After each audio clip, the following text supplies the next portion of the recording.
thank you for taking time out of your busy schedule to meet with me. I'm really excited to, learn all about you. And so my name's Shelby. Perfect. Should I use my last name? If you want, it's up to you. No, it's fine. Who is your beautiful diamond made from? So I got a diamond made of my mom's ashes. And her name was Teresa. Awesome. How would you best describe your mom's personality? She was just like a very big personality. She wasn't like somebody who was, I guess, like easily overlooked. She's definitely not a wallflower.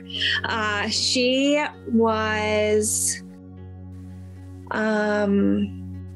opinionated and funny, very funny, sarcastic. I don't know. I think I had her sister send me stuff. They said strong, honest, selfless, and a defender of others is how they described her, which I would agree. She was just like very, just somebody who like made her presence known when you were around her. Yeah. Well, that's wonderful. Yeah. I love that. She's a defender of others. Yeah. What was your mom's favorite thing to do? Talk. She talked all the time. She talked on the phone. If you were with her, she was constantly talking. I tell this to my husband all the time because when my husband and I get into an argument, he came from a very, like, I guess just growing up, when they would get into arguments, he would just like go and like kind of be on his own and like do his own thing or whatever. And then they would kind of calm down and come back together and it wouldn't be a big thing. I like can't do that because I grew up having to talk through literally everything. You didn't get time to calm down. You just had to like talk it out from the get-go. And so whenever we get into an argument, I just like want to talk. And he's like, honestly, you just have to like give me 5 minutes. But yeah, so she liked to talk. That was her favorite thing to do. Nice. I love that. I guess never a silent moment. No, literally never. Yeah. What do you have the most pictures of your mom doing? Spending time with me or my brothers, or like doing family like outings or events, or at like family get-togethers. I'd say most of the pictures that we have, she's like at some kind of family function. She wasn't the kind of person that would just like take selfies or like do something on her own or whatever. Every picture she's like doing something with probably me or my brothers. Oh, that's cute. Is there anything that she would like take you and your brothers to do that was like your thing? So growing up, we always lived really far away from all of our family. So like we didn't go on like vacations to like go to amusement parks or whatever. We'd go and visit family. That's what all of our vacations were doing. We're going back home to see family, because I think when I was growing up, the closest we ever lived to them was 14 hours away. And so it was just like, we didn't get to see extended family a lot. So that's what we would do, is we would go. So road trips. That's fun. I love road trips. Did y'all, like, you and your brother fight in the car and your mom have to like separate you? All of the time. We like have very weird age gaps and our personalities are just all very different. And so we always fought. We were never best friend siblings. Now we're very close, but growing up, not at all. Well, that's good, at least. Yeah. What is like one memory that you have with your mom that, you really cherish now?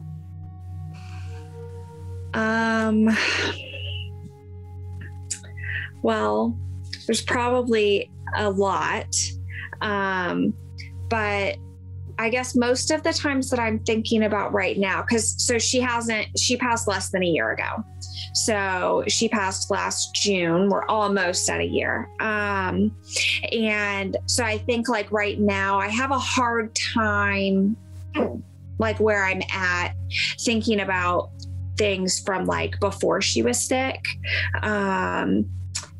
She had cancer. So most of the memories that I can, I guess, stomach right now are ones like that were more recent because they're harder to forget.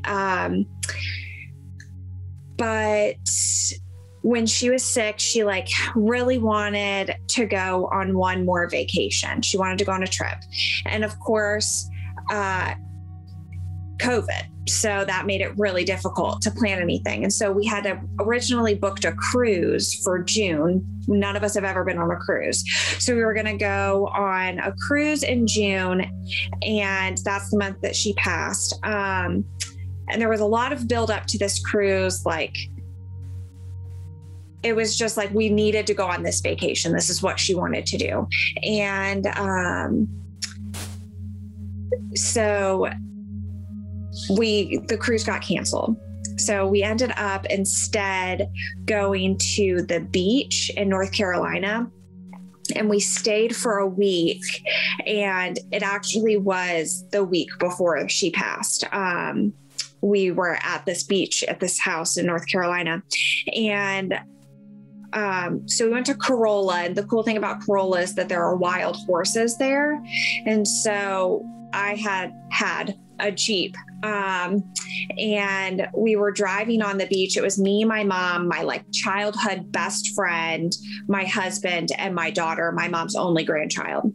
So we're in this Jeep, we're driving on the beach. We see the wild horses. It's this whole moment, and we are just like so excited. Like, we've planned for this for so long, and like, we're here, we made it. I wasn't even sure towards that time, like she was so debilitated. I didn't even know if we'd be able to take the trip. And so it was just like this moment. So Corolla is a 4-wheel drive beach. So my husband, like, we were driving around so that we could, before we headed back, and he decided to go through this puddle that it looked like a pretty big puddle, but not like huge. And it ended up being 5 feet deep, and we sank our Jeep in this puddle, like right after this like huge moment. And it just happened to be like that day was my 9th wedding anniversary. And so we're literally sitting in a hole of water. Just the whole Jeep is filling with water. My mom, daughter, and best friend are in the back seat of this Jeep, and I'm freaking out. Like, I don't know what we're gonna do as our Jeep sinks into this hole. And while we waited for a tow truck to come pull us out, because it was kind of like tilted like this. So we were all out of the water, but just barely, like we were like waist deep in it. I looked at my mom and I'm like crying. And I'm like, I'm so sorry, Mom. And she was like, it's okay. You didn't mean it. And I'm just like, I feel like that just really kind of there was just so much buildup, and it was like such this great moment. And then right after, it was like catastrophe struck, and she was like, it's okay. It was just an accident. And like, I feel like that just really explains the type of person that she was, that she wasn't going to lose it because the day wasn't perfect, and she just wanted to make memories. And I was like, well, I can promise you that whenever I think of my wedding anniversaries, this one's always going to come first. So we definitely made memories. She said she should have specified she wanted good ones, but that's really funny. And yeah, definitely like something that I can imagine that would be very stressful in the moment. But like now looking back, it's, it's a memory. It's a memory. It's a story. And it's something like, her big thing about the trip is that she wanted it to be something that we all remembered forever. And I will never forget sinking my Jeep on my anniversary with my mom in the back seat. Yeah. It was crazy. It sounds terrifying. So would your mom ever do anything that would like drive you crazy, or like maybe drive the rest of the family crazy, like singing, playing pranks, like anything like that? So, as I said, when I think of my mom, I think of her as like so good, so nice, so wonderful, but also the most opinionated person I've ever met. And sorry, my husband just walked in the room. And so I think that probably the thing that she did the most that would annoy anyone is she would give you her opinion, like off the bat. You never had to ask for it. She would just give you her opinion. And then if you like tried to refute the opinion, she would just like go on this rampage. Like her opinion was always the right one. She was always right. And so I think that that was probably the most frustrating thing, because then when you tried to give her opinions on her situations, she wouldn't listen to anything you had to say. She's very stubborn. Yeah. But that's just who she was. I love that. I mean, she was passionate. So She was passionate. What are like some of the little things that your mom would do? Maybe just like little habits that she had that you didn't think about in the moment, but now, you know, you really miss? I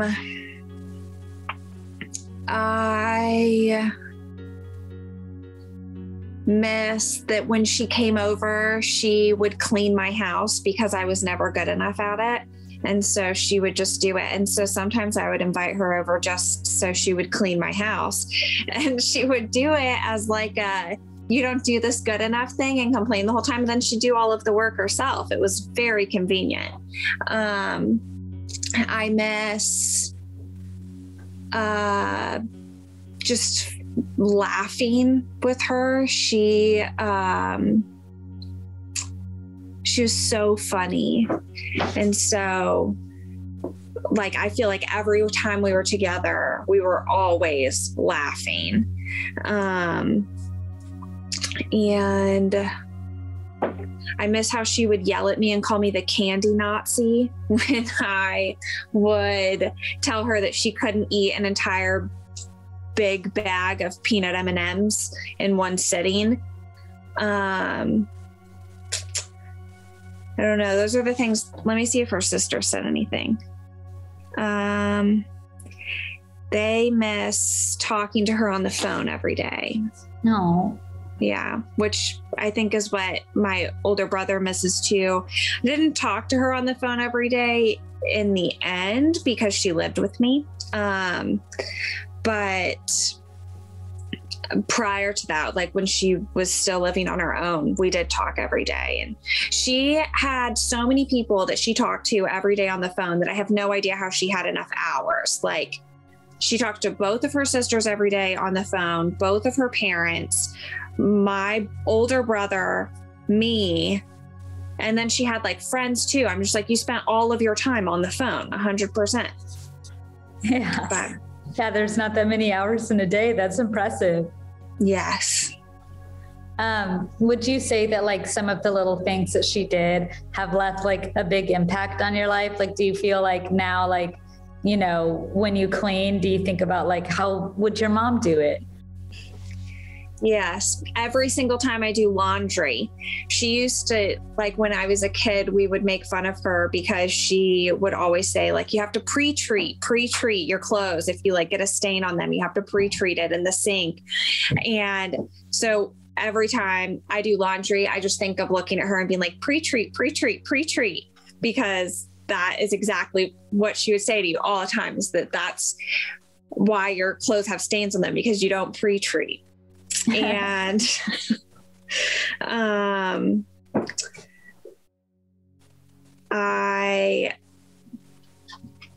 don't know. I feel like I said, she wasn't a person that like you could easily ignore. And so I feel like it's the same now, is that like her memories aren't easily ignored. She was a big personality, and it's a big hole. So, what is like something you do now that you use to celebrate your mom? Does that make sense? Yeah.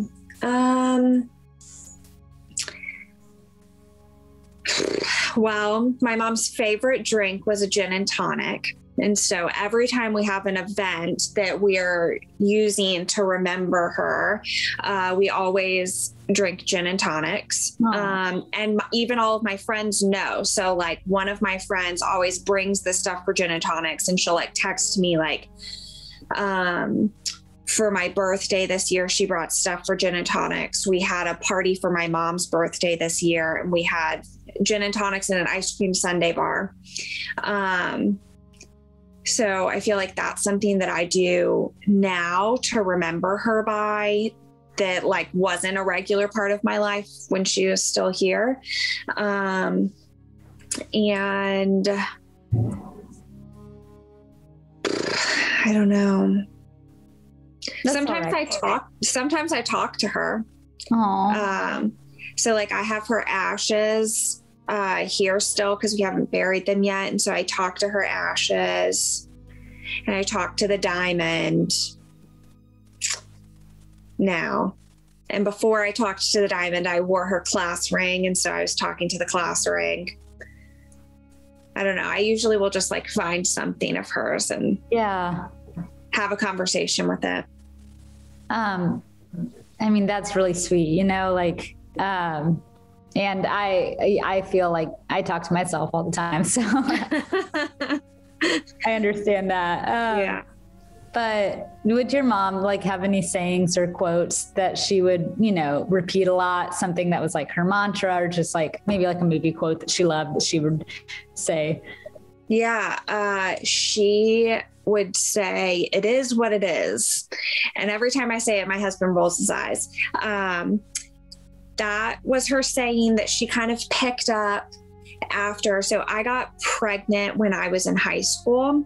And like from the moment that I told my mom, that was just what she said. She was like, "It is what it is. Like, we just have to take this and move forward. And like, we can't like dwell on whatever like could have been, should have been. None of that matters. Like, it is what it is." And I think like then shortly after that, after I had my daughter, when my daughter was about 18 months old, my parents ended up getting a divorce, and they'd been married for 26 years.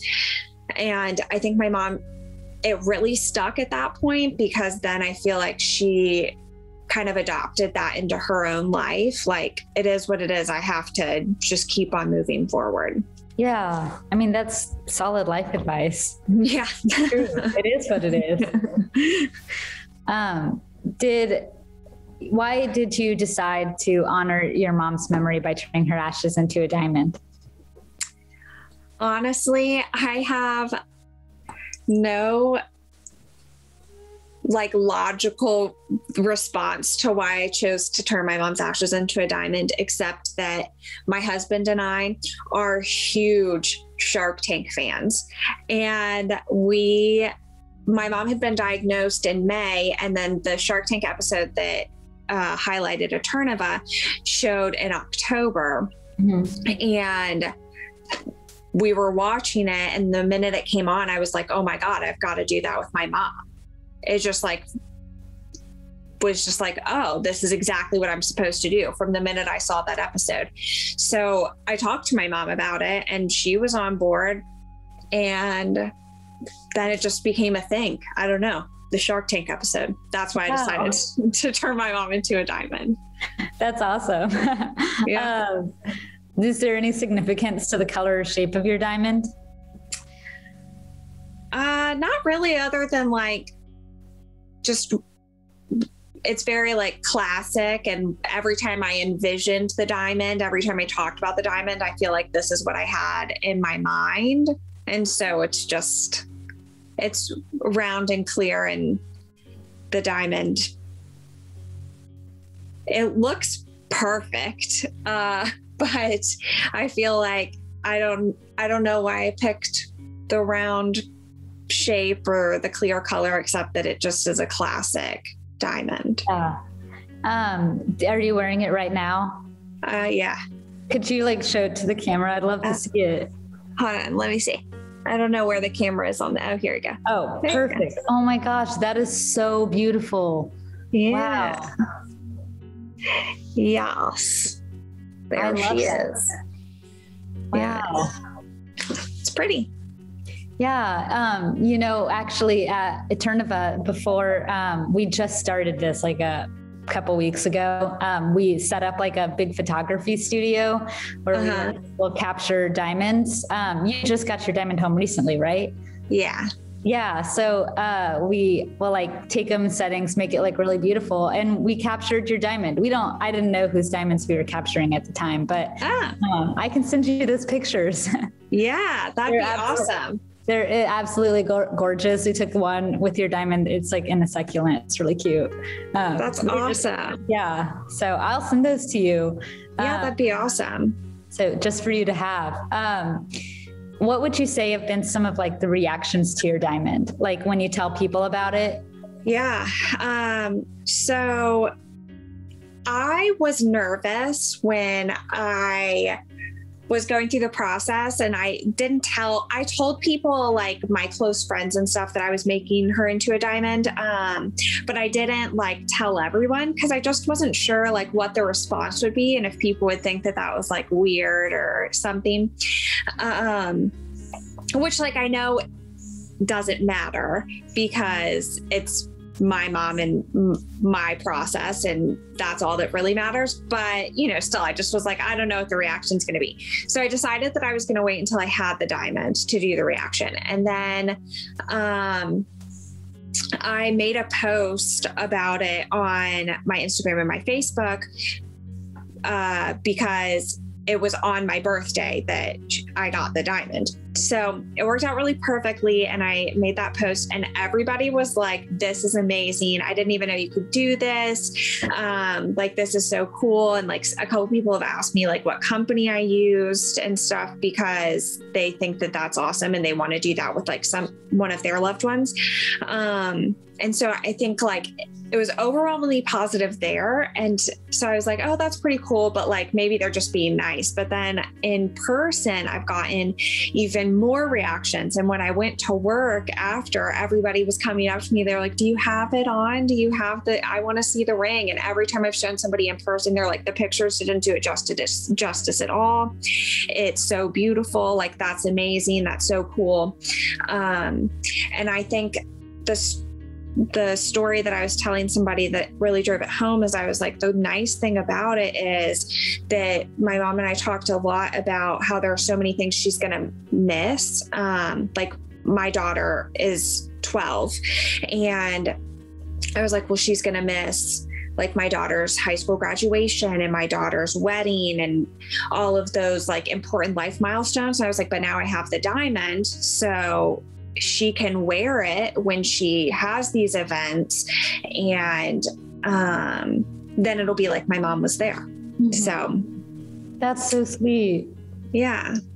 I actually saw your Instagram post and I thought that it was so beautiful. And I was like, I need to reach out to her and talk to her. Just so you know, I saw it too. I was like, wow. Because it was just so sweet, Yeah. Well, I wrote it before I got the diamond because I told my friend and I like had friends proofread it before I posted it because I was like, I just know that like once it's here, I'm going to be emotional and I'm not going to have like the mental capacity to like make this post, but I knew that I was going to make it. And so I like wrote it beforehand and just copy and pasted it on that day. That's smart. Yeah. I love the, foresight. Yeah. How do you ultimately want your mom to be remembered? I hope that she's remembered, and I feel like people that have reached out to me since then as just like a really good friend. She was a really good friend. So when the diamond came in, we had like a little party, a cookout, to like celebrate it and for people to come see it in person. And my mom's best friend was there.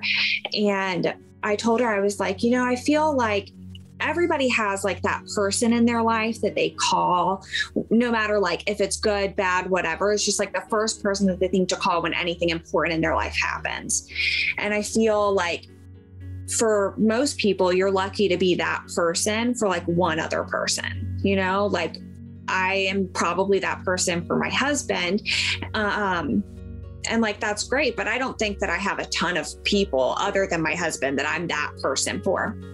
My mom was that person for so many people. And I was like, I just feel like she was the kind of friend that everybody can hope to have. She was that person for me. She was that person for my brothers. She was that person for her sisters. She was that person for numerous friends. Just the person that no matter what happens, that she's who they would call. And I just think that that's what I hope people remember about her. That's beautiful. Yeah. And I'm from how you've described her, like, I'm sure that is how she will be remembered, because she sounds like such an incredible person. Yeah. What is one thing that you think if your mom was watching this, or if your mom could tell people watching this video, what is one thing that you think she would want to say? So I think that if my mom was talking to people, what she would want people to know is to not wait to live your life. I feel like she spent a lot of time waiting, and I don't know that that's how she would see it, or how she did see it in the end, but she was a stay-at-home mom for a really long time. And so she waited to go to school, and then she went to school and did all of that kind of stuff. But then I feel like she felt like she waited a lot of her life to live it. And then she was just starting to live it and then got cancer. And so I feel like that's what she would say. But when I asked her sisters what they thought she would say, they thought she would say to love people more. I think that they see her differently than I do. I don't think that's what she would say. But I do feel like she would tell people to just like not wait. She died with a lot of things left on her bucket list. So, but I don't think she regretted that. So she invested in her family, and that was what was important to her. That was beautifully said. And, you know, it's funny that you have a different perspective than your mom's sisters, but hey, we get all the perspectives. Yes. What is one thing that you would want to say to someone who is like, just a piece of advice you could give to someone who's grieving the loss of their loved one? Probably to just like let yourself feel whatever you're going to feel. I know that it's like very different for everyone, and that everybody feels different things at different times, and that it's just like, it's okay, like wherever you're at. I think a lot of times people try to judge their own grief and like where they're at in the process. And I think that just kind of holds you back, because your body and your mind just kind of have to go through it in like whatever way they need to. And trying to change it or stop it just slows it down. It doesn't actually fix anything. But well, it is what it is. Yeah, I was about to say, it is what it is. We're on the same wavelength. Yeah. Well, thank you so much for speaking with me today. Before we, sign off, is there anything else you would like to add? Not that I can think of, but people should definitely get diamonds. They're beautiful.